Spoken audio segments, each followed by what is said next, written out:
आज हम बात करेंगे सर्किट ब्रेकर्स के बारे में। तो आज हम जो है लो वोल्टेज, मीडियम वोल्टेज और हाई वोल्टेज सर्किट ब्रेकर्स के बारे में बात करेंगे और सर्किट ब्रेकर से रिलेटेड जो टर्म्स हैं उसके बारे में बात करेंगे जो कि नेम प्लेट में मेंशन रहता है। तो सर्किट ब्रेकर में जो मेन रहता है वो सबसे क्या है, सर्किट ब्रेकर एक स्विचिंग डिवाइस है जिसका काम क्या है, सर्किट को मेक और ब्रेक करना। तो नॉर्मली क्या होता है, सर्किट ब्रेकर सिस्टम में क्यों दिया जाता है, सर्किट ब्रेकर सिस्टम में दिया जाता है फॉर कंट्रोलिंग एंड प्रोटेक्टिंग। अगर सिस्टम मान लीजिए नॉर्मल ऑपरेशन के लिए है, आपको ब्रेकर को से आप कंट्रोल कर सकते हैं सर्किट को।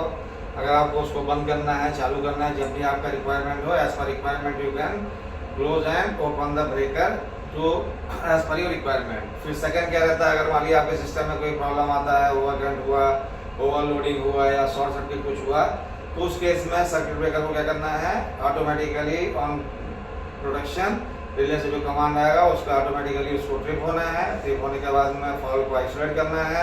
फॉल्ट जब आइसोलेट हो गया, फॉल्ट क्लियर हो गया, उसके बाद उसको हम फिर क्लोज करेंगे, तो फिर से उसको रिस्टोर करना है सिस्टम को। तो ये मेन काम है सर्किट ब्रेकर का। सर्किट ब्रेकर जो है नॉर्मली सिस्टम में और भी क्या क्या फायदे हैं, आपका एक सिस्टम रिलायबिलिटी बढ़ती है क्योंकि जो फॉल्टी पार्ट है वो डिस्कनेक्ट हो जाएगा, बाकी rest of the power system आपका हेल्थी चलता रहेगा। ह्यूमन सेफ्टी के लिए बहुत जरूरी है और आपका इलेक्ट्रिकल इक्विपमेंट के सेफ्टी के लिए बहुत जरूरी है। सर्किट ब्रेकर में मेनली क्या होता है, सर्किट ब्रेकर में आपका एक मूविंग कॉन्टैक्ट होता है, एक आपका फिक्स कॉन्टैक्ट होता है। मूविंग कॉन्टैक्ट जो है वो as per the requirement move करता है, मूव होने से जो है ब्रेकर क्लोज होगा और दूसरे डायरेक्शन में होगा, ओपन का कमांड जाएगा तो ओपन होगा। उसमें आपका जो है एक मेन कॉन्टैक्ट होता है, एक आर्किंग कॉन्टैक्ट होता है। तो आपका जब कॉन्टैक्ट मेक होता है तो पहले आर्किंग कॉन्टैक्ट लगेगा, देन मेन कॉन्टैक्ट लगेगा। फिर जब आपका कॉन्टैक्ट ओपन होगा तो पहले मेन कॉन्टैक्ट ओपन होगा, फिर उसके बाद आर्किंग कॉन्टैक्ट में ओपन होगा।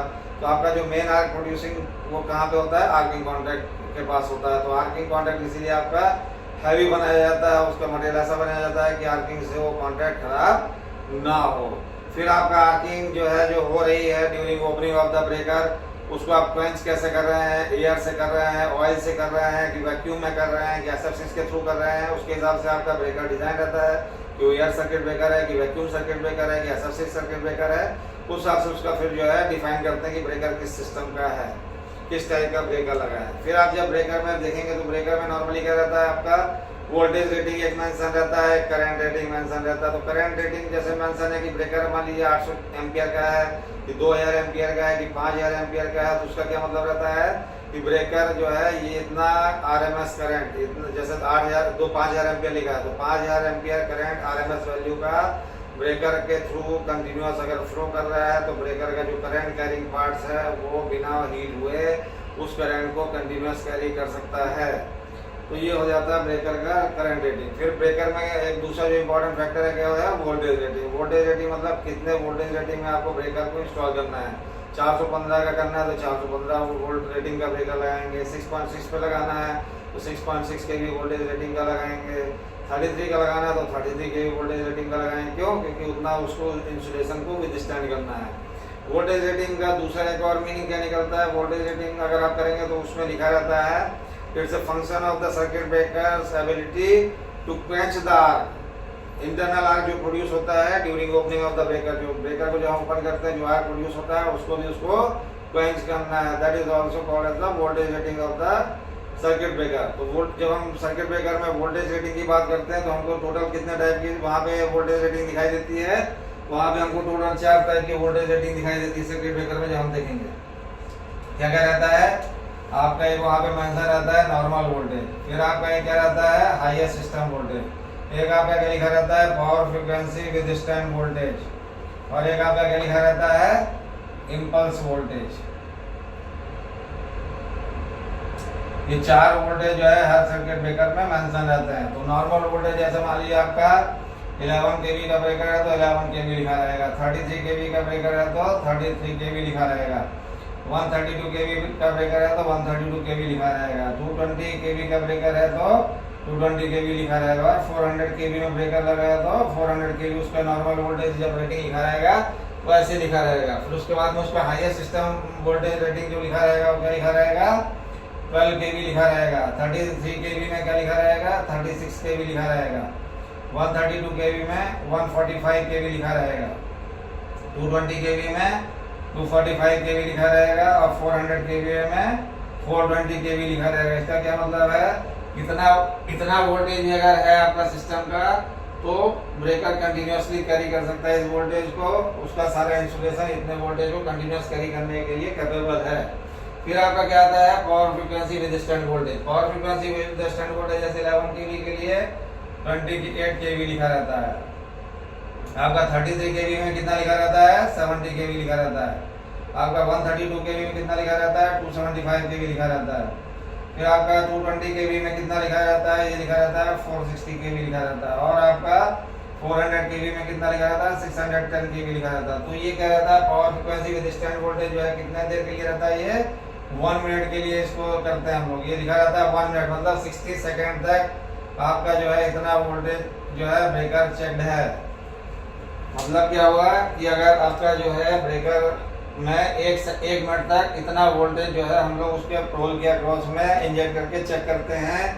क्यों करते हैं कि ये मान के चला जाता है कि अगर इतना वोल्टेज 1 मिनट तक इसने विथस्टैंड कर लिया है तो किसी भी कारण कंडीशन से, सडन लोड थ्रो के कारण कंडीशन आती है या किसी और रीजन से आपका जो है सन कंपनसेशन नहीं हुआ है, किसी भी रीजन से ओवर वोल्टेज कंडीशन आई तो 1 मिनट तक अगर इतना वोल्टेज आता है तो ब्रेकर जो है उसको सस्टेन करेगा, अक्रॉस द पोल सस्टेन करेगा। उसका जो इंसुलेशन पार्ट है वो इसको 1 मिनट तक सस्टेन करेगा। उसके बाद में आपका जब क्या होता है, ब्रेकर का कॉन्टैक्ट ओपन होता है तो जो ट्रांजिएंट रिस्ट्राइकिंग वोल्टेज आता है वो भी आपका जो है काफी ज्यादा वैल्यू का रहता है, तो उसको भी उसको टेक केयर करना है कि वो उसको विथस्टैंड करे। तो ये सारे कंडीशन के लिए हम लोग इसको 1 मिनट के लिए power frequency resistant voltage check करते हैं। इस वोल्टेज पे अगर चेक हो गया तो हमारा ओवर वोल्टेज की कंडीशन मीट आउट हो जाती है। 1 मिनट तक इसको करने से इंश्योर हो जाता है, क्योंकि हमारी ओवर वोल्टेज की कंडीशन 2, 4, 5 सेकंड से ज्यादा कभी भी सिस्टम में नहीं रहती है। फिर उसके बाद आपका क्या आता है, impulse voltage. Impulse voltage 11 kV के लिए कितने पे चेक करते हैं, 75 kV पे चेक करते हैं। 33 kV में कितने में चेक करते हैं, 170 kV पे चेक करते हैं। 132 kV में 650 kV पे चेक करते हैं। 220 kV में कितने में करते हैं इसको, 1050 पे करते हैं इसको हम लोग। और 400 kV में 1425 kV पे करते हैं इसको। तो ये क्या है, इम्पल्स वोल्टेज जो करते हैं हम लोग, ये चेक करते हैं कि जो लाइटनिंग के दौरान जो हमारा वोल्टेज आता है वो हार्डली माइक्रो सेकंड के लिए ही रहता है। स्विचिंग के कारण जो सर्जेज आते हैं वो भी बहुत कम टाइम के लिए रहते हैं। तो ब्रेकर जो है वो उसका जो इंसुलेशन है वो माइक्रो सेकंड में अगर इतना kV भी वोल्टेज आता है तो उसको विथस्टैंड करे, या ब्रेकर मान लीजिए ओपन कंडीशन में अगर ये वोल्टेज आता है तो उसको इस वोल्टेज को भी माइक्रो सेकंड के लिए विथस्टैंड करना है, मतलब इसको वोल्टेज को पास करा के आगे नहीं बढ़ाना है। तो इसके लिए ब्रेकर आपका डिजाइन है। तो ये 4 वोल्टेज जो ब्रेकर में मेंशन रहते हैं वो ये रहते हैं, उनका ये वैल्यू है। मतलब ब्रेकर इस हिसाब से टेस्टेड है कि इस वोल्टेज को इतने पीरियड के लिए विथस्टैंड करेगा। इम्पल्स वोल्टेज हार्डली आपका माइक्रो सेकंड रेंज में रहता है, 10, 20, 50 माइक्रो सेकंड में इसको विथस्टैंड करना है, क्योंकि इससे ज्यादा वोल्टेज ये रहता नहीं है। लाइटनिंग वोल्टेज बहुत ट्रांजिएंट का रहता है और हार्डली माइक्रो सेकंड में खत्म हो जाता है। फिर इसके बाद में आपका जो है ब्रेकर में बाकी जो सारी चीजें रहती है वो भी हम एक करके डिफाइन करेंगे। अब इसके बाद में हम बात करेंगे टाइप्स ऑफ ब्रेकर की। टाइप्स ऑफ ब्रेकर में हमारा जो है क्या होता है, लो वोल्टेज, मीडियम वोल्टेज और हाई वोल्टेज सर्किट ब्रेकर आता है। तो जब हम लो वोल्टेज सर्किट ब्रेकर की बात करेंगे, लो वोल्टेज की जब हम लोग बात करते हैं तो लो वोल्टेज हम लोग कहाँ तक बात करते हैं, अप टू 1 kV, मतलब 1 kV सिस्टम वोल्टेज तक जो है हम इसको लो वोल्टेज की बात करते हैं। तो इसमें सबसे बढ़िया जो ब्रेकर चलता है वो क्या है, air circuit breaker. Air circuit breaker जो है हम इस वोल्टेज लेवल पे यूज करते हैं, मतलब अगर 1 kV तक का अगर हमको इसको यूज करना है वोल्टेज लेवल पे ब्रेकर, तो हम लोग कौन सा यूज करेंगे, air circuit breaker. Air circuit breaker में क्या होता है, सबसे बड़ा फायदा क्या है, चीप है, ये कॉम्पैक्ट है, फिर आपका मेंटेनेंस फ्री है, बहुत ज़्यादा इसमें मेंटेनेंस नहीं चाहिए, ठीक है ना। आपका जो है स्पेस भी इसमें काफ़ी कम लगता है, कॉम्पैक्ट है, ये सारे फायदे इसमें हैं। इसका भी जो है आपका करंट कैरिंग कैपेसिटी बहुत ज़्यादा है। इसको आप जो है 10,000 एम्पियर तक आप इसको यूज़ कर सकते हैं, 10,000 एम्पियर तक आप इस ब्रेकर को यूज़ कर सकते हैं। तो ये सारे एयर सर्किट ब्रेकर के फायदे हैं। एयर सर्किट ब्रेकर में क्या होता है, एयर सर्किट ब्रेकर में एयर जो है वो क्या है, इसका डाइलेक्ट्रिक मीडिया है। एयर यहाँ पे एज ए डाइलेक्ट्रिक यहाँ पे काम कर रही है। तो एयर का डाइलेक्ट्रिक स्ट्रेंथ नॉर्मली कितना रहता है, 33 kV पर सेंटीमीटर। 1 सेंटीमीटर में 30 kV का डाइलेक्ट्रिक रहता है। तो इसमें भी क्या होता है, नॉर्मली कॉन्टैक्ट क्लोज होगा जब कॉन्टैक्ट ओपन होता है, फॉल्ट के केस में ओपन हो या किसी केस में जब ब्रेकर ओपन होता है तो जो इसमें आर्क प्रोड्यूस होती है उसको आर को कैसे करते हैं हम लोग, इसमें क्या रहता है आर्क ट्यूब लगे रहते हैं, आर्क ट्यूब्स लगे रहते हैं या आर्क इंडक्टर्स लगे रहते हैं। वो क्या करते हैं आर्क को जो है एलोंगेट कर देते हैं। आर्क जो है वो आर्क जैसे बनी तो आर्क को ऐसे ऐसे एलोंगेट कर देंगे। आर्क को एलोंगेट करने से क्या होगा, आर्क का रेजिस्टेंस बढ़ जाएगा। आर्क का रेजिस्टेंस बढ़ेगा तो क्या होगा, आपका जो है आर्क वोल्टेज जो है वो बढ़ जाएगा। आर्क वोल्टेज बढ़ने से क्या फायदा होगा, आपका आर्क जो है वो बुझ जाएगी। तो इसमें जो है क्या है, एयर यूज होती है एज ए आर्क क्वेंचिंग के लिए। इसमें एयर ही यूज करते हैं, मतलब जो एयर के सराउंडिंग एयर है वही इसमें यूज होती है फॉर क्वेंचिंग ऑफ आर्क। जो आर्क बनी उसको क्वेंच करेगा एयर। इसमें क्या है, air as a dielectric media है। तो इसमें क्या होता है, एयर के केस में जब हम लोग हाई वोल्टेज में जाते हैं तो हाई वोल्टेज में एयर जो है जब जो आर्क प्रोड्यूस होती है वो एयर क्वेंच भी कर सकती है, नहीं भी क्वेंच कर सकती, तो उसके कॉन्टैक्ट्स खराब हो जाते हैं। एयर के केस में अगर मान लीजिए जैसे हाई वोल्टेज में जाते हैं तो रेट ऑफ स्ट्राइकिंग जो है वो काफ़ी ज़्यादा रहता है, तो उसको टेक केयर करने के लिए जो है एयर सफिशिएंट नहीं है। आपका मान लीजिए अगर करंट चॉपिंग हो जाता है, किसी कारण से करंट नेचुरल जीरो के बजाय कहीं पहले इंटरप्ट हो जाता है, तो उसके कारण जो टानियर वोल्टेज जाते हैं उसको ये टेक केयर नहीं कर पाता है। तो ये सारे जो है इश्यूज इसमें रहते हैं एयर के केस में। इसलिए एयर सर्किट ब्रेकर को नॉर्मली हम लोग लिमिट कहाँ तक करके रखते हैं, 1 kV तक। अगर इससे हमको ज़्यादा जाना है तो फिर हम लोग एयर ब्लास्ट सर्किट ब्रेकर में जा सकते हैं और बाकी सर्किट ब्रेकर में जा सकते हैं। लेकिन आज के डेट में ये सारे ब्रेकर्स ऑब्सोल्यूट हो चुके हैं। पहले ये सारे ब्रेकर चलते थे, आज के डेट में ये ब्रेकर नहीं है। केवल एयर सर्किट ब्रेकर हम लोगों ने कहाँ तक लिमिट करके रखा है, 1 kV तक। पुराने सर्किट ब्रेकर में आपको कहीं कहीं एयर सर्किट ब्रेकर 11 kV तक भी दिख जाएगा, लेकिन उनका साइज जो है वो शॉर्ट सर्किट करंट रेटिंग जो है वो जैसे 40 kA या 60 kA चाहिए उस रेटिंग में ये ब्रेकर्स अवेलेबल नहीं हो पाते थे। फिर आपका जो है दूसरा क्या आता है, दूसरा आपका आता है मीडियम वोल्टेज सर्किट ब्रेकर। जो मीडियम वोल्टेज सर्किट ब्रेकर है आपका, medium voltage circuit breaker, medium voltage circuit breaker जो है वो किस रेंज में रहता है, मीडियम वोल्टेज सर्किट ब्रेकर आपका रेंज रहता है 1 kV से लेके आपका 7 to 2.5 kV तक। ये जो है रेंज क्या है, मीडियम वोल्टेज का रेंज है। फिर उस रेंज में कौन कौन से सर्किट ब्रेकर सबसे बढ़िया रहता है, VCB जो है और SF6 है। ये 2 ब्रेकर इस रेंज में अवेलेबल रहते हैं। तो अगर हम लोग बात करेंगे अप टू 36 kV तक की, अगर हम लोग बात करेंगे तो इसमें क्या है, VCB जो है बेस्ट है। VCB ब्रेकर जो है बेस्ट है। इससे ये मतलब इन ऑल रिस्पेक्ट अगर हम अप टू 36 लगाना है 1 kV से ऊपर और 36 तक लगाना है रेंज में, तो VCB ब्रेकर जो है वो वैक्यूम सर्किट ब्रेकर बेस्ट है। क्यों, वैक्यूम का जो डाइलेक्ट्रिक स्ट्रेंथ है, वैक्यूम का जो डाइलेक्ट्रिक स्ट्रेंथ होता है वो क्या होता है, 8 टाइम्स जो है मोर देन एयर रहता है। एयर से जो है 8 टाइम्स ज़्यादा रहता है ये, और 4 टाइम्स जो है मोर देन SF6। तो SF6 से भी इसका डाइलेक्ट्रिक स्ट्रेंथ बहुत ज़्यादा रहता है। इसका फायदा क्या रहता है कि आपका आर्क क्वेंचिंग प्रॉपर्टी भी इसकी बहुत बढ़िया है। इसका सबसे बड़ा प्लस पॉइंट क्या है कि इसमें आप जो है मतलब फ्रिक्वेंट ऑपरेशंस कर सकते हैं। वैक्यूम सर्किट ब्रेकर में आपको अगर फ्रिक्वेंट ऑपरेशन करना है उसके लिए भी वैक्यूम सर्किट ब्रेकर बहुत बढ़िया है। कैपेसिटेंस स्विचिंग के लिए भी वैक्यूम सर्किट ब्रेकर बहुत बढ़िया है। तो ये सारे इसकी प्लस पॉइंट है। डाइलेक्ट्रिक स्ट्रेंथ बढ़िया होने से क्या होता है, इसका जो फिक्स कॉन्टैक्ट और मूविंग कॉन्टैक्ट के बीच में गैप है वो भी काफी कम रहता है। जैसे अगर हम 11 के लिए सर्किट ब्रेकर की बात करें तो इसमें टोटल ट्रेवल कितना होता है, 7 mm। मतलब इसमें सिर्फ मूविंग कॉन्टैक्ट और फिक्स कॉन्टैक्ट के बीच में गैप जो रहता है 7 mm ± 1 mm रहता है।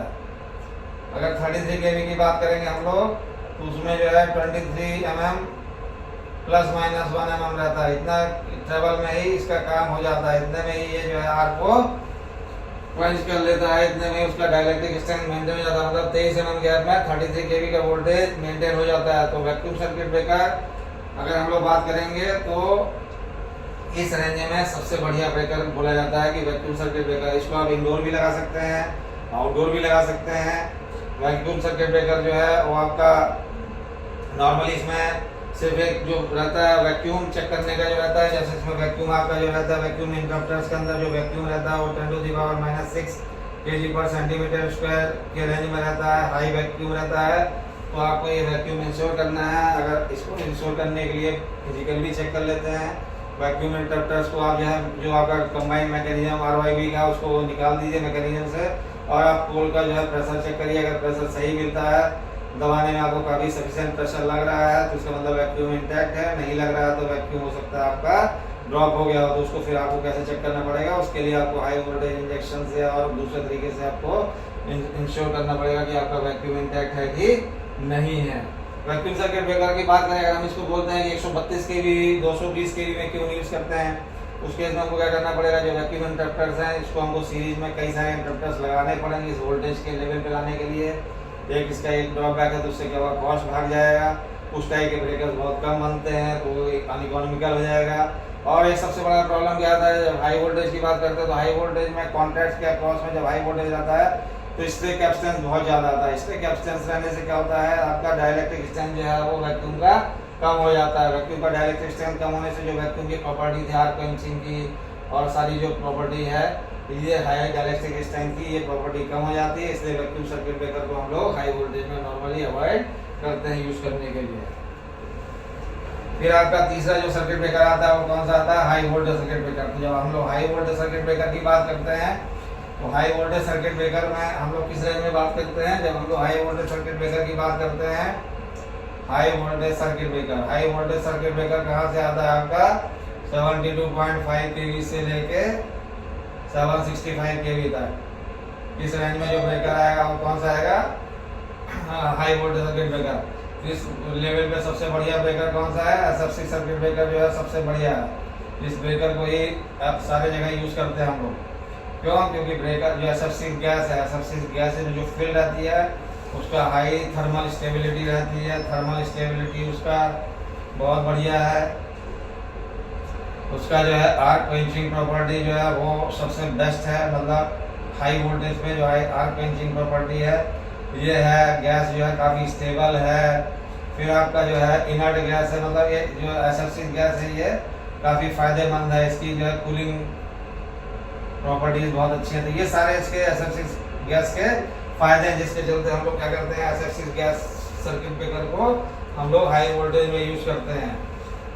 ठीक है ना। तो एसएफसी गैस जो है वो आपका इसमें कॉन्टैक्ट जो रहता है उसके बीच में एसएफसी गैस हम लोग फिल करते हैं। एसएफसी गैस में सिर्फ सबसे हमको इम्पोर्टेंट क्या पैरामीटर है, एसएफसी गैस का प्रेशर। एसएफसी गैस का जो प्रेशर है वो हमारे लिए सबसे इम्पोर्टेंट है। ये रहना चाहिए 6.5 kg पर सेंटीमीटर स्क्वायर रहना चाहिए। किसी में ये 7 kg पर सेंटीमीटर स्क्वायर भी रहता है। तो ये प्रेशर आपको मेंटेन करना है। इसको हम लोग कैसे मॉनिटर करते हैं, हमारे पास एक डेंसिटी मॉनिटर लगा रहता है ब्रेकर में।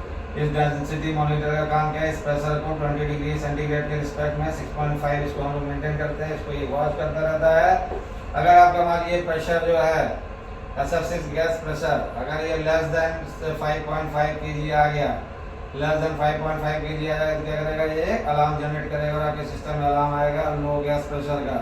तो लो गैस प्रेशर का अलार्म आ गया तो इसका मतलब क्या है कि अब आपको ब्रेकर के अंदर गैस फिल करना है। लो गैस प्रेशर हुआ इसका मतलब क्या हुआ है कि ब्रेकर के अंदर कहीं ना कहीं कुछ लीकेज है जिसके चलते आपका गैस लॉस हुआ है और आपको इसको मेकअप करना है। तो आप लोग क्या करेंगे, हम लोग क्या करेंगे, इसमें रनिंग में इसको जो है इसमें एसएफसी गैस सिलेंडर से इसमें गैस फिल करेंगे और फिर हम इसको रिक्वायर्ड मेजर 6.5 kg मेंटेन करेंगे तो ये अलार्म रिसेट हो जाएगा। अगर किसी कारण से प्रेशर जो है लेस देन 5 हो गया, लेस देन 5 kg आ गया, 5 kg पर सेंटीमीटर स्क्वायर आ गया एसएफसी गैस का प्रेशर जो कि 6.5 रहना था, तो क्या होगा, ब्रेकर चला जाएगा लॉकआउट में। ब्रेकर जो है किसमें चला जाएगा, लॉकआउट में चला जाएगा। मतलब ना ब्रेकर क्लोज होगा ना ब्रेकर ट्रिप होगा, दोनों कंडीशन नहीं होंगी। क्यों नहीं होंगी, क्योंकि जो आपका SF6 है लो प्रेशर में जब हम लोग बात करते हैं तो SF6 ब्रेक हो जाता है SF4 और SF2 में 4.5 kg प्रेशर पे SF6 गैस ब्रेक हो जाता है। तो हम लोग इसको जब क्या करेगा, जब SF6 गैस ब्रेक हो गई तो आपका SF6 की जो हम लोगों ने अभी सारी प्रॉपर्टीज बताई थी, सारी प्रॉपर्टीज खत्म।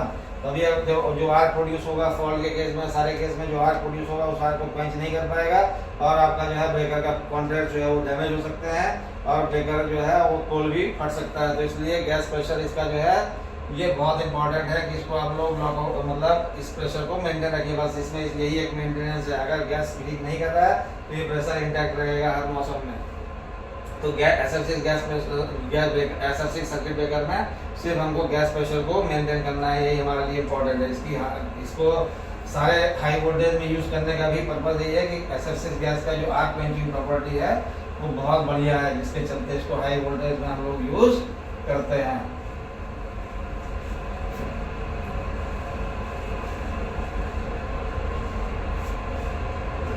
इसके बाद में जैसे हम लोग देखते हैं 400 kV वगैरह में या 765 में, उसमें हम लोग रेजिस्टेंस डैम्पिंग रेजिस्टेंस वगैरह लगाते हैं, वो एक अलग चीज़ है। वो मतलब एसएफसी सर्किट ब्रेकर ही है, लेकिन उसमें डैम्पिंग रेजिस्टर वगैरह लगाते हैं ताकि आग जो है दोबारा रिस्ट्राइक न करे, आग के रेजिस्टेंस को जो है बढ़ाना रहता है। ये सारी चीज़ें फिर हम लोग बाद में बात करेंगे, लेकिन आपको जस्ट बता दें कि हाई वोल्टेज की जब बात करेंगे तो हम लोग सिर्फ हमारे पास एक ही ऑप्शन है, that is SFC circuit breaker. पहले बल्क वाइज सर्किट ब्रेकर आते थे या ब्रास सर्किट ब्रेकर आते थे, लेकिन वो काफ़ी बल्कि रहते थे, काफ़ी स्पेशल रहते थे, उनका फॉल करंट रेटिंग उतना ज़्यादा नहीं मिल पाता था हमें जितना चाहिए रहता था ब्रेकिंग करंट और मेकिंग करंट, जिसके चलते ये सब ऑब्सोल्यूट हो गए और हमारे पास सिर्फ आज की डेट में एसएफसी सर्किट ब्रेकर बचा है। फिर ब्रेकर का जो दूसरा सबसे बड़ा पॉइंट आता है वो क्या आता है, tripping time and closing time. तो ब्रेकर में जब हम लोग ट्रिपिंग टाइम और क्लोजिंग टाइम की बात करेंगे तो ब्रेकर का जब ट्रिपिंग टाइम की बात करेंगे तो ब्रेकर का ट्रिपिंग टाइम नॉर्मली किस रेंज में रहता है, ट्रिपिंग टाइम जो है मतलब वो वेरी करता है 20 मिली सेकेंड से लेके 60 मिली सेकेंड तक। 30 मिली सेकेंड ये स्टैंडर्ड है कहीं, और 60 मैक्सिमम है, मतलब इससे ज़्यादा इसका जो है ट्रिपिंग टाइम नहीं होना चाहिए। मतलब ब्रेकर में जब कॉइल को कमांड मिली, ट्रिपिंग कॉइल को कमांड मिली से लेके फाइनल कांटेक्ट ओपन तक का जो टाइम है वो 20 से 30 मिली सेकेंड रहना चाहिए, बस। इससे ज़्यादा इसका ट्रिपिंग टाइम नहीं रहना चाहिए। जितना कम ट्रिपिंग टाइम रहेगा उतना जल्दी फॉल्ट को ब्रेकर आइसोलेट कर देगा और उतना आपका जो डैमेज है वो कम से कम रहेगा, मिनिमम डैमेज होगा। तो आपका ट्रिपिंग टाइम इस रेंज में नॉर्मली रहता है। इसको हम लोग किससे चेक करते हैं, सर्किट ब्रेकर एनालाइजर से चेक करते हैं, इससे हमको ट्रिपिंग टाइम इसका मिल जाता है। जब हम क्लोजिंग टाइम की बात करते हैं, मतलब ब्रेकर का कॉन्टैक्ट जो मेक हो रहा है उसका टाइम अगर बात करेंगे तो 20 और 60 है, तो इसका आपको 30 मिली सेकेंड से लेके 70 मिली सेकेंड रेंज में मिलना चाहिए सेम ब्रेकर का। अगर ये 30 है और 60 है तो ये आपको 40 मिली सेकेंड से 70 मिली सेकेंड मिलना चाहिए। और ब्रेकर जब आप क्लोज करके जब क्लोजिंग टाइम चेक करते हैं तो ये इंश्योर करना है कि ब्रेकर के कॉन्टैक्ट में बम्पिंग नहीं आना चाहिए। बम्पिंग मतलब ब्रेकर से लगा खुला ऐसा नहीं होना चाहिए, तो क्या होगा वो आपका आर्क प्रोड्यूस करेगा और कॉन्टैक्ट्स आपके खराब होंगे। तो ये आपको इंश्योर करना है। ब्रेकर का क्लोजिंग टाइम और ट्रिपिंग टाइम इसी रेंज में रहता है, ये आपको इंश्योर करना पड़ेगा। इससे ज़्यादा इसका क्लोजिंग और ट्रिपिंग टाइम नहीं होना चाहिए। अगर है तो फिर इसका मतलब मैकेनिज्म आपका सुइटेबल नहीं है उस टाइम को क्लियर करने के लिए। फिर आपका जो आता है वो क्या आता है, ब्रेकर का कॉन्टैक्ट रेजिस्टेंस। ब्रेकर में एक सबसे इम्पोर्टेंट जो पैरामीटर है वो क्या है, ब्रेकर का कॉन्टैक्ट रेजिस्टेंस। ये भी हमको चेक करना है, बहुत इंपॉर्टेंट पैरामीटर है ब्रेकर का कॉन्टैक्ट रेजिस्टेंस। जो हम लोग क्या होता है ब्रेकर का कॉन्टैक्ट रेजिस्टेंस, मतलब जब ब्रेकर आपका क्लोज हो गया, ब्रेकर जब आपका क्लोज हो गया तो ये मान लीजिए आपका फिक्स कॉन्टैक्ट है, ये आपका मूविंग कॉन्टैक्ट है, ये ब्रेकर आपका क्लोज हो गया, ये आपका फिक्स कॉन्टैक्ट है, ये आपका मूविंग कॉन्टैक्ट है। ये अगर ब्रेकर आपका क्लोज हो गया तो इस पॉइंट पे हम लोग को चेक करना है कि हमारा कॉन्टैक्ट का रेजिस्टेंस कितना है। तो कॉन्टैक्ट रेजिस्टेंस जो है कैसे चेक करते हैं हम लोग, इसके लिए कॉन्टैक्ट रेजिस्टेंस मीटर आता है। कॉन्टैक्ट रेजिस्टेंस मीटर से हम लोग इसमें जो है डिपेंडिंग करता है, अगर ब्रेकर मान लीजिए 1000 एम्पीयर का ब्रेकर है तो हम इसमें 100 एम्पीयर करंट इंजेक्ट करेंगे, डीसी 100 एम्पीयर करंट इंजेक्ट करेंगे दोनों इसके बीच में। और यहाँ से हम लोग क्या करेंगे, इसी से पॉइंट से हम लोग मिली वोल्ट ड्रॉप चेक करेंगे इसका कितना आ रहा है। और जो किट है वो क्या करेगा, रेजिस्टेंस दिखाएगा। रेजिस्टेंस जो है कैसे करेंगे, ओम्स लॉ से V/I से करेंगे। तो कितना वोल्टेज ड्रॉप हुआ, कितना हमने करंट इंजेक्ट किया, तो ये कितना मिलना चाहिए हमको, नॉर्मली 10 माइक्रो ओम से लेके 20 माइक्रो ओम, बस इससे ज़्यादा नहीं मिलना चाहिए। दोनों इस ब्रेकर के जब ब्रेकर क्लोज है इस कॉन्टैक्ट पे इससे ज़्यादा हमको रेजिस्टेंस नहीं मिलना चाहिए। अगर इससे ज़्यादा रेजिस्टेंस मिल रहा है तो हमारा ड्रॉप ज़्यादा होगा, कॉन्टैक्ट के क्रॉस में हीट जनरेट करेगा, वोल्टेज ड्रॉप ज़्यादा आएगा। क्यों, क्योंकि अगर हम लोग बात करते हैं स्क्वायर RT की तो क्या होगा, अगर मान लीजिए आपका ब्रेकर 2000 एम्पीयर का है तो 2000 × 2000 इंटू आपका रेजिस्टेंस मान लीजिए 10 माइक्रो है तो 10 × 10⁻⁶। 1 घंटे की अगर बात करें तो कितना हो जाएगा, 4 × 10⁻6 मल्टीप्लाई बाई 10⁻6 × 10 × 1, ये आपका कितना आएगा, 40 वाट आ गया। 40 वाट का आपका जो है कॉन्टैक्ट के क्रॉस में यहाँ पे लॉस हो रहा है। अगर यही मान लीजिए 10 के बजाय 40 माइक्रो हो जाएगा तो ये कितना हो जाएगा, 160 वाट का लॉस हो जाएगा।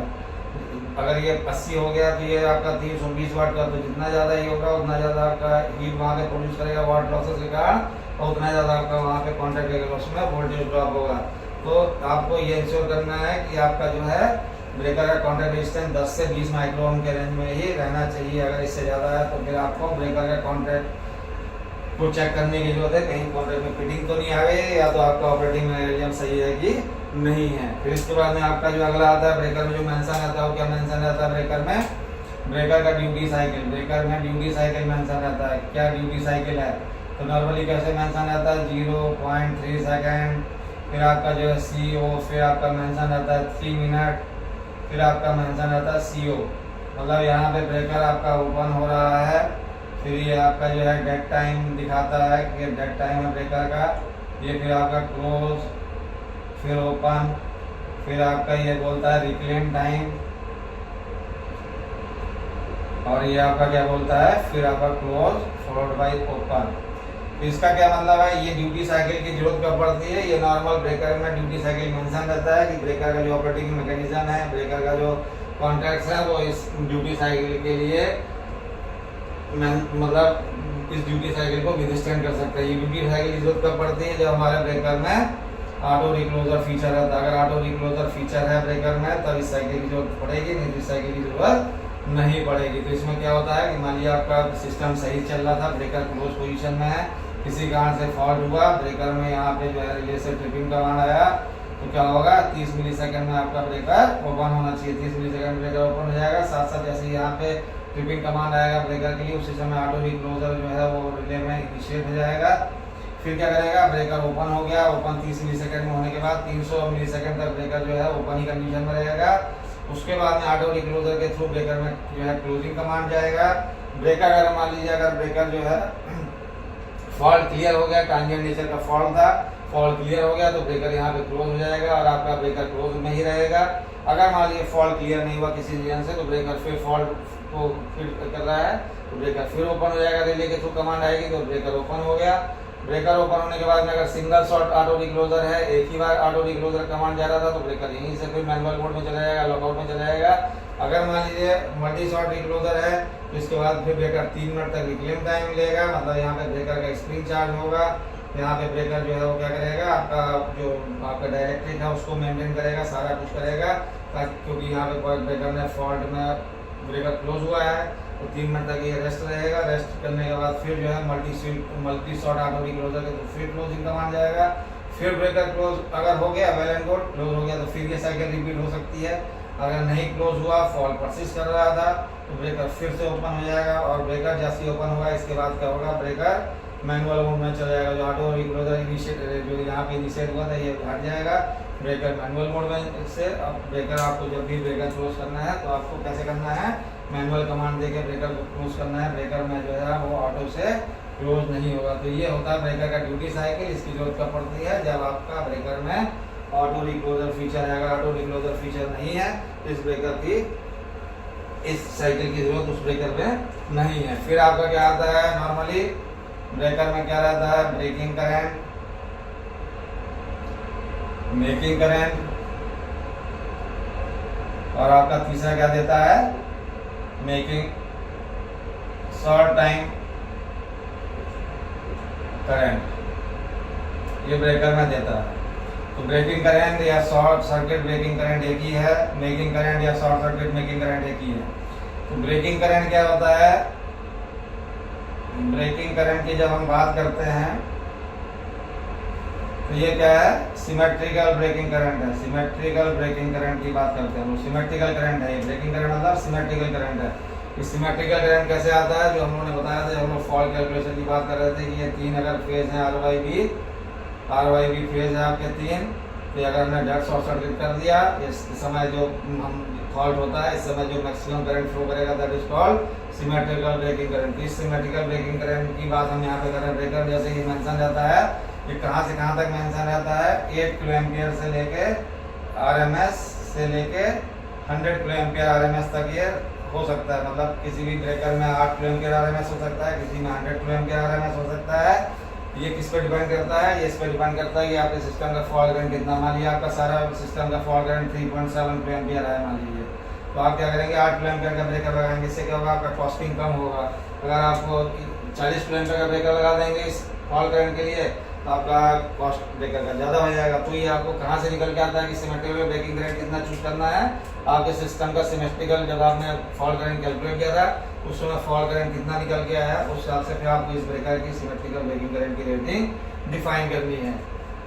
ये सिमेट्रिकल ब्रेकिंग करंट को जो ब्रेकर जब सिमेट्रिकल ब्रेकिंग करंट को क्लियर करता है, अगर मान लीजिए आपका 8 kilo ampere symmetrical fault breaking current है, या आपका मान लीजिए 40 किलो एम्पियर आरएमएस का ब्रेकिंग करंट है, तो इस करंट को जो ब्रेकर क्लियर कर लेगा। मान लीजिए फॉल्ट हुआ, ये आपका सिस्टम है, ये ब्रेकर आपका लगा हुआ है, यहाँ पे ऐसे लोड को फीड कर रहा था, कहीं बस को फीड कर रहा था, यहाँ पे मान लीजिए फॉल्ट हो गया।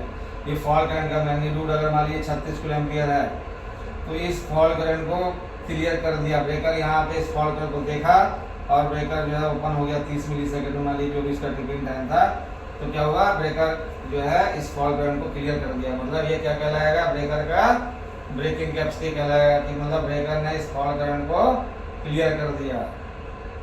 तो ये ब्रेकर की ब्रेकिंग कैपेसिटी मतलब क्या है, कि ब्रेकर की ब्रेकिंग कैपेसिटी क्या होती है, कि ब्रेकर ने फॉल्ट होने पे फॉल्ट को क्लियर कर दिया at given recovery voltage and specified condition. जो भी कंडीशन है, लो पावर फैक्टर की कंडीशन है, लो करंट की कंडीशन है, हाई करंट की कंडीशन है, जितनी भी कंडीशन हो सकती है, कैपिटल स्विचिंग कैपिटल लोड की कंडीशन है, तो जितनी भी कंडीशन है उस कंडीशन में ब्रेकर ने उस करंट को ब्रेक कर दिया, तो उससे उसकी ब्रेकिंग कैपेसिटी निकल के आ जाएगी, ब्रेकर की ब्रेकिंग कैपेसिटी कितनी है। तो इसमें हम लोग जब बात करते हैं ब्रेकिंग करंट की, तो इसको हम लोग क्या करते हैं, जैसे हमारा मान लीजिए फॉल्ट होता है, किसी भी सिस्टम में फॉल्ट होता है, तो उसमें क्या होता है, ट्रांजिएंट सब ट्रांजिएंट स्टेट होता है, ट्रांजिएंट स्टेट होता है और स्टेडी स्टेट होता है। तो जब सब ट्रांजिएंट स्टेट होता है उस समय क्या होता है, ये सब ट्रांजिएंट स्टेट जो है 1 से 2 साइकिल रहता है, 1 से 2 साइकिल तक ही रहता है। तो इस समय क्या होता है, करंट जो है सबसे ज्यादा रहता है, सबसे ज्यादा रहता है। मतलब इसमें क्या रहता है, आपका एक एसी कंपोनेंट रहता है और एक आपका डीसी कंपोनेंट रहता है, एसी कंपोनेंट और डीसी कंपोनेंट। तो जो हम लोग सिमेट्रिकल ब्रेकिंग करंट की बात करते हैं, वो हम लोग क्या करते हैं, एसी कंपोनेंट की बात करते हैं। तो एसी कंपोनेंट जो फॉल्ट हुआ इस टाइम में सब ट्रांजिएंट स्टेट के टाइम पे जो फॉल्ट हुआ, जो 1-2 साइकिल में मैक्सिमम रहता है, ये मैक्सिमम एसी कंपोनेंट जो रहता है उस समय जो फॉल्ट हुआ उस समय सिमेट्रिकल ब्रेकिंग करंट जो है कितना है, तो आपका मैक्सिमम एसी कंपोनेंट जो है वो डिवाइडेड बाय √2 करेंगे, तो उससे जो है हमारा क्या निकल के आएगा, सिमेट्रिकल ब्रेकिंग करंट। क्योंकि हम लोग इसको किलो एम्पियर आरएमएस में डिफाइन करते हैं, इसलिए इसको √2 से डिवाइड करेंगे। तो जो आपका उस समय सब ट्रांजिएंट स्टेट में जो फॉल्ट हुआ उसमें जो मैक्सिमम एसी कंपोनेंट गया वो डिवाइडेड बाय √2 करेंगे, तो आपका सिमेट्रिकल ब्रेकिंग करंट निकल के आएगा कि ब्रेकर इतना सिमेट्रिकल ब्रेकिंग करंट को क्लियर करेगा कि नहीं करेगा, वो ऐसे निकल के आता है। फिर आपका इसमें हम लोग जब ब्रेकिंग करंट की बात करते हैं तो इसमें हम लोग क्या करते हैं, डीसी कंपोनेंट की बात नहीं करते, हम डीसी कंपोनेंट को कंसीडर नहीं करेंगे। फिर आपका आता है सिमेट्रिकल मेकिंग करंट। तो सिमेट्रिकल मेकिंग करंट जो है या इसी से आपका आता है मेकिंग कैपेसिटी भी निकल के आता है। तो क्या हुआ कि ब्रेकर जो है आपका फॉल्ट परसिस्ट कर रहा है। अभी जैसा मैंने बताया था, ये ब्रेकर है, यह मान लीजिए किसी बस से कनेक्टेड है, यहाँ पे बस में कहीं पे फॉल्ट हो गया, ये ब्रेकर अभी ओपन था, किसी कारण से मान लीजिए कमांड गया और ब्रेकर को आपने क्लोज कमांड दिया, ब्रेकर क्लोज हो गया। तो क्लोज होगा, क्लोज जिस समय हुआ तो ब्रेकर को फॉल्ट के केस में क्लोज होना है। ब्रेकर जो है should be capable of closing during on the fault. ये ब्रेकर का क्या कहलाता है, मेकिंग कैपेसिटी, कि ब्रेकर जो है फॉल्ट में क्लोज हुआ। तो क्लोज होता है जिस समय ब्रेकर फॉल्ट में क्लोज होता है, उस समय क्या होता है, जो कॉन्टैक्ट्स हैं, ये ब्रेकर के कॉन्टैक्ट्स हैं, मान लीजिए ये आपका फिक्स कॉन्टैक्ट है, ये मूविंग कॉन्टैक्ट है। अब ये जब ये क्लोज हो जाएगा, यहाँ पे जब ऊपर जाके क्लोज होगा, इसके बीच में क्या रहता है, इलेक्ट्रोमैग्नेटिक फोर्सेस बहुत ज्यादा रहता है। ये इलेक्ट्रोमैग्नेटिक फोर्सेस जो है जब ये ब्रेकर लगता है, तो जब जिस समय लगा ये ब्रेकर यहाँ होगा, तो उस समय जो करंट है वो क्या रहेगा, इंस्टेंटेनियस जो करंट फ्लो करेगा, इंस्टेंटेनियस जो करंट फ्लो करता है, तो ईएमएफ जो इलेक्ट्रोमैग्नेटिक फोर्सेस है वो इस इंस्टेंटेनियस करंट के स्क्वायर के प्रोपोर्शनल रहते हैं, काफी हाई करंट रहता है। इसीलिए हम लोग जब मैकेनिकल कैपेसिटी की बात करते हैं तो क्या करते हैं, हम लोग पीक करंट की बात करते हैं, इसमें हम लोग पीक करंट की बात करते हैं।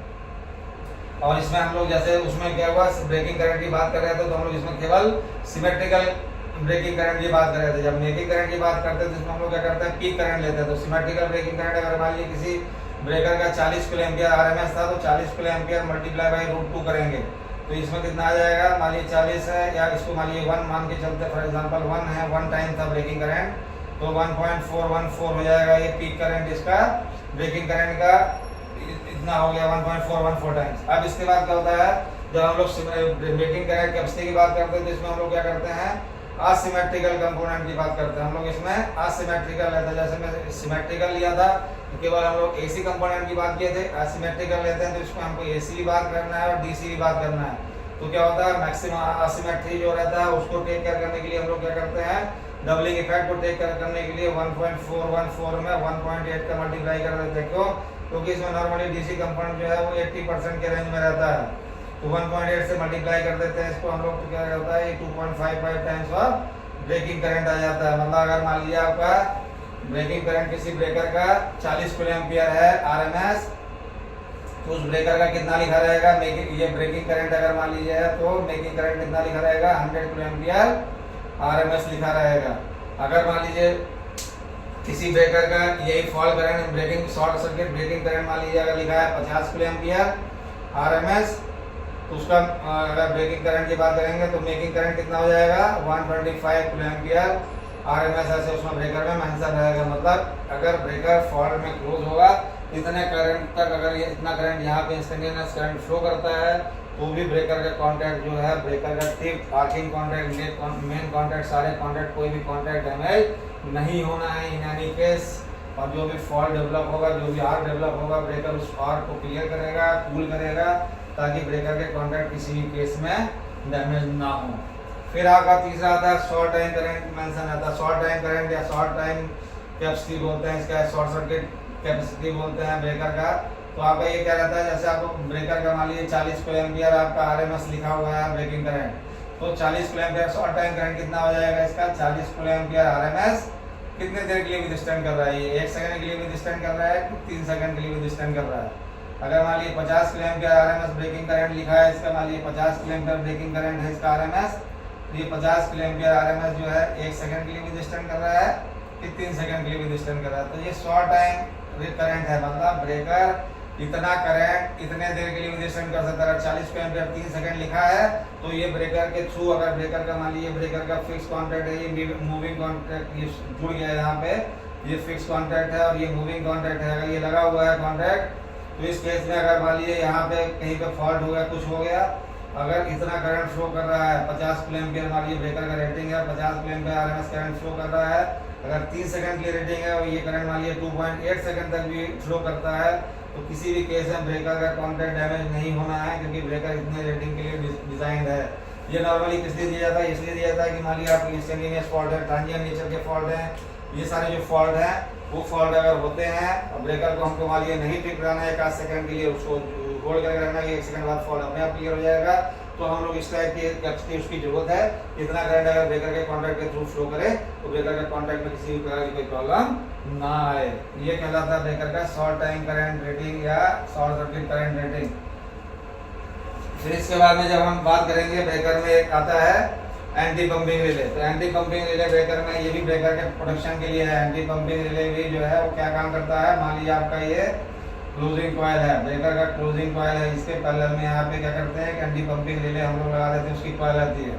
तो क्या होता है, मान लीजिए आपका ये कमांड आ रहा है, मान लीजिए 110 वोल्ट का आपका डीसी का सिस्टम है, यहाँ से ये आपका मान लीजिए टीएनसी या किसी भी स्विच के थ्रू यहाँ से कमांड आती है, तो ये क्या करेगा, सीरीज में यहाँ पे आपका एक एंटी पंपिंग रिले का कॉन्टैक्ट देगा, एक स्प्रिंग चार्जिंग का कॉन्टैक्ट देगा, और ये आपका एक ऑक्सिलरी कॉन्टैक्ट ऑफ ब्रेकर का ऑक्सिलरी कॉन्टैक्ट रहेगा, एक आपका ये स्प्रिंग चार्जिंग का रहेगा, और यहीं से क्या करता है टैपिंग यहाँ से लेके ऐसे लेगा, यहाँ पे स्प्रिंग चार्जिंग का कॉन्टैक्ट रहेगा, यहाँ पे उसका एक सीलिंग कॉन्टैक्ट रहेगा इसका एंटी पंपिंग का, और यहाँ पे आ जाएगा ये स्प्रिंग चार्जिंग। अब क्या होगा, ये ब्रेकर जो है अभी मान लीजिए आपका यहाँ से टीएनसी से कमांड आया है स्प्रिंग चार्ज तो ये एनसी रहेगा, ये एनओ रहेगा, और आपका एंटी पंपिंग रिले अभी पिकअप नहीं है तो ये एनसी रहेगा।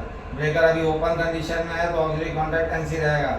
यहाँ से आपने कमांड दिया, ब्रेकर यहाँ पे क्लोज हो गया, ब्रेकर आपका क्लोज हो गया। क्लोज होने के बाद में क्या होगा, अगर मान लीजिए किसी कारण से टीएनसी से या किसी और पैरेलल पाथ से क्लोजिंग कमांड परमानेंट आ रहा है, तो क्या होगा, अभी आपका स्प्रिंग चार्जिंग जैसे ही ब्रेकर क्लोज होगा, स्प्रिंग चार्जिंग वाला कॉन्टैक्ट एनओ हो जाएगा, ये वाला कॉन्टैक्ट एनओ हो जाएगा। अभी क्या होगा, मान लीजिए परमानेंट कमांड आ भी रहा है, मान लीजिए कि एंटी पंपिंग रिले नहीं भी लगा रहता, तो आपका क्या होता है, ब्रेकर को कमांड नहीं जाता, क्योंकि ब्रेकर जो है आपका अभी ओपन क्लोज हो गया, तो ये वाला कॉन्टैक्ट ब्रेकर का, ये वाला जो कॉन्टैक्ट है ये एनओ हो चुका है, ये वाला स्प्रिंग चार्जिंग जो है एनओ रहेगा, जैसी स्प्रिंग चार्जिंग हो जाएगी ये भी एनसी हो जाएगा। मान लीजिए आपका नहीं रहता तब की बात कर रहे हैं, तो क्या होगा, अभी ब्रेकर सही चल रहा है, मान लीजिए यहाँ पे जो ब्रेकर कहीं चल रहा था, ब्रेकर किसी फॉल्ट हुआ, ब्रेकर अब क्या होगा, फॉल्ट होगा तो ट्रिपिंग कॉइल जो है वो ट्रिपिंग कॉइल एक्ट हो जाएगी, ब्रेकर ओपन हो जाएगा। जैसे ही ब्रेकर ओपन होगा क्या होगा, ये वाला कॉन्टैक्ट लग जाएगा। अभी जैसे ही कॉन्टैक्ट लगा, स्प्रिंग चार्ज है, ब्रेकर फिर से क्लोज हो जाएगा। ब्रेकर क्लोज होगा तो क्या करेगा, फॉल्ट को फिर से फीड करेगा, बॉयलर फॉल्ट को फीड करेगा। फिर क्या होगा, आपका कमांड जो है फिर ट्रिप हो गया, ब्रेकर ट्रिप हो गया। तो आपका ट्रिप होने के बाद में क्या होगा, ये वाला कॉन्टैक्ट एनसी हो गया और फिर ब्रेकर पे एक बार क्लोज कमांड आएगा, फिर क्लोज कमांड आएगा, फिर ब्रेकर फॉल्ट को फीड करेगा, फिर ट्रिप कर जाएगा, फिर स्प्रिंग चार्ज होगा। ऐसे चलता रहेगा और ब्रेकर बार बार फॉल्ट को फीड करता रहेगा। और आपका फॉल्ट जो है वो तो जहाँ फॉल्ट हुआ वो इक्विपमेंट डैमेज होगा ही होगा, प्लस सिस्टम में भी अननेसेसरी वोल्टेज जर्क्स आएंगे, सारी प्रॉब्लम्स आएगी। उसको अवॉइड करने के लिए क्या करते हैं हम लोग, यहाँ पे एक एंटी पंप रिले लगा देते हैं। स्प्रिंग चार्जिंग से स्विच का एक कॉन्टैक्ट आता है, जैसे ही ब्रेकर आपका क्लोज होगा स्प्रिंग डिस्चार्ज हो जाएगा, ये वाला कॉन्टैक्ट एनो हो जाएगा, ये वाला कॉन्टैक्ट एनसी हो जाएगा। आपका ये एमडी अगर यहाँ से कमांड किसी कारण से परमानेंट आ रही है तो एंटी पंपिंग रिले पिकअप हो जाएगा और ये वाला कॉन्टैक्ट परमानेंट एनो रहेगा। और ये तब तक एनो रहेगा जब तक कि आपकी ये कमांड यहाँ से चली नहीं जाती। जैसे ये कमांड जाएगी, आपका कमांड चली गई, ये वाला कॉन्टैक्ट एनसी में रहेगा, ये कॉइल यहाँ से सर्किट यहाँ से वोल्टेज नहीं आएगा, एंटी पंपिंग रिले आपका ड्रॉप हो जाएगा और आपका फिर से सारा सर्किट ये वाला हेल्थी हो जाएगा। तो क्या होगा, अगर आपका ड्यूरिंग फॉल्ट होता है तभी ये बहुत काम का है, नहीं तो क्या होगा, फॉल्ट होगा, ब्रेकर बार बार क्लोज ट्रिप करेगा, फॉल्ट को फीड करेगा, फॉल्ट के कारण आपका सिस्टम में डिस्टर्बेंस क्रिएट करेगा और आपका इक्विपमेंट को डैमेज करेगा। तो उसके प्रोटेक्शन के लिए हम लोग क्या करते हैं, एंटी पंपिंग रिले लगाते हैं। फिर उसके बाद में आपका आता है ब्रेकर में ऑपरेटिंग क्लास। ब्रेकर में क्या देता है, ऑपरेटिंग क्लास। ब्रेकर में ऑपरेटिंग क्लास कैसे मेंशन रहता है आपका, M1, M2, E1, E2, C1, C2 ऐसे मेंशन रहता है। तो ये क्या है, ये दोनों आपका रहता है मैकेनिकल एंड्योरेंस, मतलब मैकेनिकली ब्रेकर कितना मजबूत है, ब्रेकर का मैकेनिज्म, सारी चीजें ब्रेकर की कितनी मजबूत हैं। अगर M1 दे रहा है तो मतलब क्या है, 2000 ऑपरेशन के लिए ब्रेकर डिजाइन है। M2 है मतलब ब्रेकर 10,000 ऑपरेशन के लिए डिजाइन है। अगर ब्रेकर को आप 10,000 बार मैकेनिकली क्लोज ओपन करते हैं तो क्या होगा, ब्रेकर जो है उसके जो मैकेनिज्म है उसमें कोई भी मेजर मेंटेनेंस की जरूरत नहीं है। ब्रेकर जो है मेंटेनेंस फ्री होकर 10,000 ऑपरेशन तक आराम से चलेगा बिना किसी दिक्कत के। अगर M1 है तो 2000 ऑपरेशन तक बिना किसी मेजर मेंटेनेंस के चलेगा। फिर आपका जो E1, E2 है ये क्या कहलाता है, इलेक्ट्रिकल एंड्योरेंस कहलाता है। इलेक्ट्रिकल एंड्योरेंस बोले तो अगर आपका ब्रेकर जो है, अगर जो कंडीशन है डिफाइन, उसमें अगर उस कंडीशन को फुलफिल करता है तो भी ब्रेकर के जो आर्किंग कॉन्टैक्ट है और मेन कॉन्टैक्ट है वो डैमेज नहीं होंगे। जैसे फॉर एग्जांपल E1 की बात करें तो E1 में क्या बोलता है, 3 क्लोजिंग 4 ओपनिंग, 10% फॉल करंट से लेके 100% फॉल करंट तक। अगर ब्रेकर का फॉल्ट, मान लीजिए जो breaking current, short circuit breaking current की बात जो कर रहे थे, अगर मान लीजिए 40 किलो एम्पियर RMS है तो ब्रेकर अगर 4 किलो एम्पियर फॉल्ट को से लेके 40 किलो एम्पियर फॉल्ट तक 3 बार क्लोज हो चुका है और 4 बार ओपन हो चुका है तो इसके कॉन्टैक्ट जो है ब्रेकर के इलेक्ट्रिकल कॉन्टैक्ट्स में कोई भी प्रॉब्लम नहीं आएगी और कॉन्टैक्ट को चेक करने की जरूरत नहीं है। अगर E2 की बात करेंगे तो E2 में 2 कंडीशन आती है, with auto reclosing, without auto reclosing. अगर विदाउट ऑटो रिक्लोजिंग है तो ब्रेकर की सारी कंडीशन ऐसी रहेंगी जैसी सी है। अगर विद ऑटो रिक्लोजिंग है तो इसमें क्या रहता है, आपका 126 जो है आपका ओपन देता है, 126 बार ब्रेकर आप ओपन कर सकते हैं और आप 130 बार आप जो है ब्रेकर ओपन कर सकते हैं और जो है 26 बार ब्रेकर क्लोज कर सकते हैं। अगर आपका फॉल करंट जो है 10% गया है, अगर मान लीजिए 40 किलो एम्पियर का है तो 4 किलो एम्पियर तक अगर फॉल करंट जाता है तो आप 130 बार ब्रेकर को ओपन 26 बार क्लोज कर सकते हैं 10% और 30% फॉल करंट में। अगर एक फॉल करंट मान लीजिए 60% चला गया किसी कारण से तो आप जो है कितना कर सकते हैं, 4 क्लोज 8 ओपन ऑपरेशन कर सकते हैं। अगर मान लीजिए 4 क्लोज और 6 ऑपरेशन कब आएगा, जब आपने 100% फॉल्ट हुआ। अगर मान लीजिए ब्रेकर का 40 किलो एम्पियर फॉल करंट चला गया और 40 किलो एम्पियर को ब्रेकर 4 बार क्लोज हो गया, इस फॉल करंट में मेकिंग करंट, मतलब अगर 40 किलो एम्पियर ब्रेकिंग करंट है तो 100 किलो एम्पियर इसका मेकिंग करंट होगा। तो 100 किलो एम्पियर में 4 बार ब्रेकर क्लोज हो गया और 40 किलो एम्पियर में 6 बार ब्रेकर ओपन हो गया है तो इसके बाद में आपको इतने तक आपको कुछ नहीं करना। अगर इससे ज़्यादा ब्रेकर ऑपरेशन करता है तो आपको फिर ब्रेकर के कॉन्टैक्ट्स को चेक करने की जरूरत है। इससे यहाँ तक आपके ब्रेकर का कॉन्टैक्ट सही रहेगा, आप जब कॉन्टैक्ट रेजिस्टेंस और सारी चीज़ चेक करेंगे तो आपको सही मिलेगा अगर ब्रेकर E2 का है तो। फिर इसके बाद आपका C1 C2 क्या कहलाता है, ये रीस्ट्राइकिंग के लिए देता है। ब्रेकर में रीस्ट्राइकिंग हो सकती कि नहीं हो सकती, C1 में बोलता है कि अगर आपका मान लीजिए 3 बार आपने जो है ऑपरेशन किया तो 2 बार सक्सेस होगा, 1 बार रीस्ट्राइकिंग के चांसेस है। तो इसको C1 को कहाँ यूज करते हैं हम लोग? इनफ्रीक्वेंट स्विचिंग में यूज करते हैं, जहाँ पे फ्रीक्वेंट स्विचिंग की जरूरत नहीं है, कभी कभार करना है, महीने में 1 बार करना है, 2 महीने में 1 बार करना है, मान लीजिए केबल की स्विचिंग करनी है, ट्रांसमिशन लाइन की स्विचिंग करनी है। इन सब स्विचिंग में अगर मान लीजिए फ्रीक्वेंट नहीं करनी है, कभी कभार करनी है, साल में 2-4 बार ही करनी है, तो आप C1 में जा सकते हैं। इसमें आपको जो है रीस्ट्राइकिंग के चांसेस लेस रहते हैं, लेस रीस्ट्राइकिंग है। और C2 में जाएंगे तो ये क्या होता है? फ्रीक्वेंट आप कर सकते हैं, इसमें फ्रीक्वेंट स्विचिंग कर सकते हैं। आपको ट्रांसमिशन लाइन की, केबल की, या आपको मान लीजिए कैपिटल बैंकिंग की फ्रीक्वेंट स्विचिंग करनी है तो आपको C2 कैटेगरी में जाना है। इसमें जो है वेरी वेरी लेस रीस्ट्राइकिंग के चांसेस रहते हैं, मतलब इसमें रीस्ट्राइकिंग के चांसेस ना के बराबर रहते हैं। एक आध बार कर सकता है लेकिन चांसेस नेग्लिजिबल रहते हैं। तो हम लोग क्या करते हैं, जब भी ब्रेकर सेलेक्ट करते हैं तो normally E2 M2 C2 category वाले लेते हैं, ताकि आपका ब्रेकर जो है वो रिलायबल रहे और मिनिमम मेंटेनेंस के साथ में आपका लॉन्ग लाइफ परफॉर्म करे। ये ब्रेकर में क्या कहलाता है? ऑपरेटिंग क्लास या ऑपरेशन क्लास ब्रेकर का ये कहलाता है। फिर इसके बाद में ये ब्रेकर में जो है और क्या देता है? IP क्लास देता है। इंडोर ब्रेकर है, अगर मान लीजिए इंडोर ब्रेकर्स हैं, आउटडोर ब्रेकर तो ये नहीं रहता है। इंडोर ब्रेकर की बात करेंगे तो इंडोर ब्रेकर में क्या करता है? IP क्लास मेंशन करता है। IP क्लास मतलब कैसे लिखा रहता है ब्रेकर में? देखिए नॉर्मली IP2X और IP4X ये दो मेंशन करता है। विद इंक्लोजर, विदाउट इंक्लोजर की कंडीशन में देता है। इंक्लोजर के अंदर एक प्रोटेक्शन, इंक्लोजर के बाहर से एक प्रोटेक्शन। तो IP2X से मतलब पहला वाला जो प्रोटेक्शन हम लोगों को पता है किसके अगेंस्ट में है? डर्ट एंड डस्ट, डर्ट के लिए और डस्ट के लिए है। और दूसरा वाला किसके लिए है? वाटर के लिए है। तो जैसे आपका 2 लिखा है तो 2 कितने के लिए है? मतलब 2 अगर लिखा है मतलब काफ़ी बड़ा पार्टिकल जा सकता है। 2 तक है मतलब आपका 25 mm तक के पार्टिकल इसके अंदर जा सकते हैं। आप 25 mm की कोई चीज़ के अंदर 2 से कुछ भी जा सकता है। 4 लिखा है तो आपका जो है 2.5 mm तक का जो है आपका पार्टिकल इसके अंदर जा सकता है, या कोई भी आइटम इसके अंदर जा सकता है। अगर ये जो है इस वाले पॉइंट पे X लिखा है मतलब नो प्रोटेक्शन फ्रॉम वाटर, पानी से कोई प्रोटेक्शन नहीं। X लिखने का मतलब है नो प्रोटेक्शन फ्रॉम वाटर। पानी अगर इसके ऊपर किसी भी कारण से गिरता है, इंडोर ब्रेकर में पानी छू रहा है, उसके ऊपर गिर रहा है, तो ब्रेकर में फ्लैशिंग हो सकती है, ब्रेकर जो है वो आपका फ्लैश कर सकता है। तो ये होता है नॉर्मली IP क्लास ब्रेकर में इस टाइप से मेंशन रहता है फॉर इंडोर ब्रेकर। तो फ्रेंड्स ब्रेकर में जो सारे टर्म्स रहते हैं वो हमने इसमें कवर कर लिए हैं। इसके अलावा भी अगर आपका ब्रेकर से रिलेटेड कोई क्वेरी है तो आप हमें कमेंट में लिख सकते हैं, मैं आपकी क्वेरी का जवाब जरूर दूंगा। Thanks friends.